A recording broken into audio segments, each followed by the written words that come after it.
hours down, right? And a very long train. If you look, there is a train. One of the bridesmaids is carrying something that looks like a train. And there's her father. Michael Middleton, cool as anything, a very, very charming, very, very supportive man who's going to be, no doubt, incredibly proud of his daughter. I'm just looking, there's a lot of fabric there, quite low cut, lots of lace, slightly plunging on the neckline, but not too plunging, and of course arms must be covered, but she's opted for lace. Very elegant, and that beautiful, beautiful veil. And I love the bouquet and the fact that in it is traditionally placed a sprig of myrtle. That's right. And it is from the original myrtle Queen Victoria planted after her bouquet. Absolutely right. You'll see Michael's just struggling there with the train. He's going to have to drape that over his lap. Make sure it doesn't get too crumpled. And Diane, we were saying 7 to 9 minutes. These are the final minutes that Michael Middleton as a father will travel now to the Abbey with his daughter. And so much has been said here in Britain about her being Kate the Commoner, but he is going to witness his daughter in just moments be transformed from his beautiful little girl to the life of a prince. The train is finally in. You've just noticed how much time it's taken for Michael to put all of that train in there, and the door will be shutting momentarily and they will begin their procession. This is the final drive. Do we know yet who designed this dress? No, it won't be. It will not be announced until she steps foot in that abbey. Of course, Prince William cannot see any of this. He's now in the separate chapel where there are no screens. It was Kate's wish. She's waving there, but it was Kate's wish that William wouldn't see the dress until he turned round to see his bride on the red carpet. By the way, that is Kate's female bodyguard in the front seat. And if any of you remember the pictures of Princess Grace, there's the tiara, Barbara, as well. Lots of debate over the tiara, and we can see it looks like the George III So the tiara. Queen probably gave her the tiara, but it looks very much like the dress that Princess Grace wore all those years ago. And there was so much made here in Britain about her hair, whether or not she would wear it up or down. There were photographs in the last 24 to 48 hours of her with her hair up. It was sort of a tease. People thought, is that what she'll do? But she looks very much like the Kate Middleton this country knows well. She wanted to do her own makeup this morning. She wanted to look like herself. The hair is her trademark, and it's down. I want to watch for a moment because I keep thinking what she is seeing along this route, and as we have said before, she is hearing the whispered echoes of so many who have traveled this route before, passing by monuments that arc back over hundreds and hundreds of years. We look at her face, we look at her wave, we imagine what she is thinking. And Robin and Tina, I know you're watching too.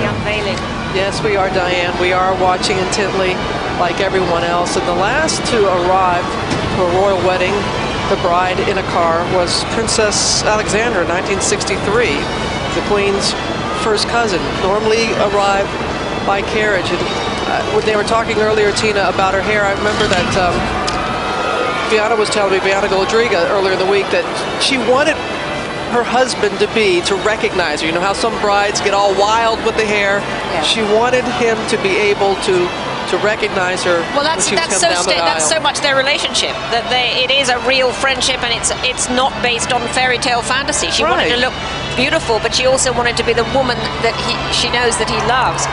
And I think, whereas Diana wanted to be a fairy bride.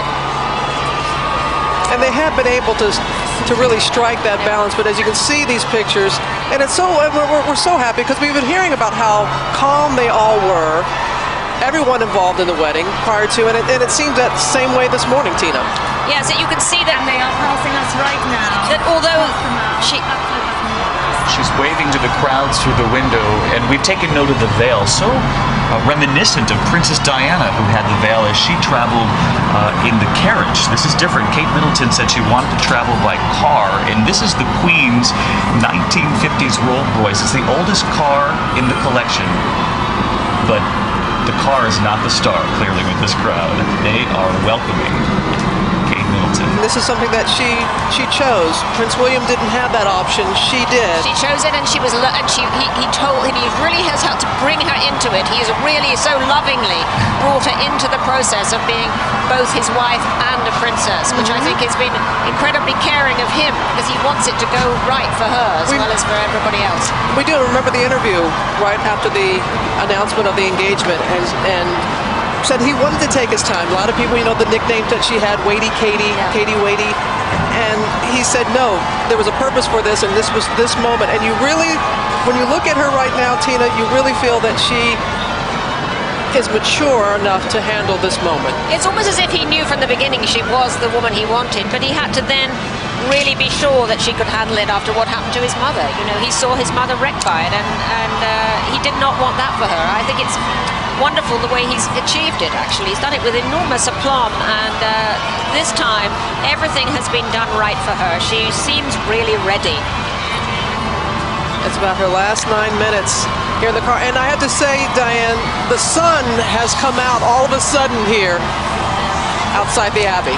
Diane? She is arriving. And for those of you who are just joining us, the royal wedding is on time. Her prince is waiting. Let's just stop for a moment, watch, and listen.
It'll take nearly 4 minutes this walk.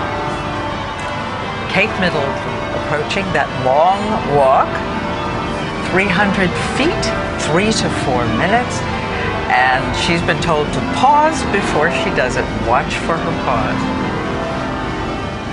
And we finally know what the big suspense was and who made her dress. It's done by a woman named Sarah Burton, who is the creative director of Alexander McQueen. You may remember that Alexander McQueen made the red and black dress for Michelle Obama for the state dinner at the White House.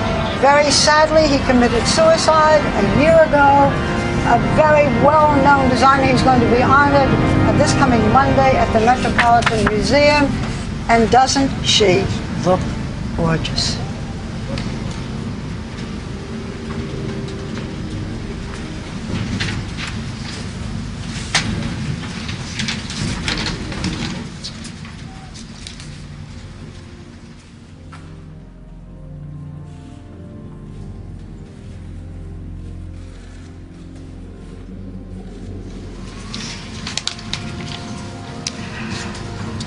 The Very Reverend Dr. John Hall, Dean of Westminster, greeting her.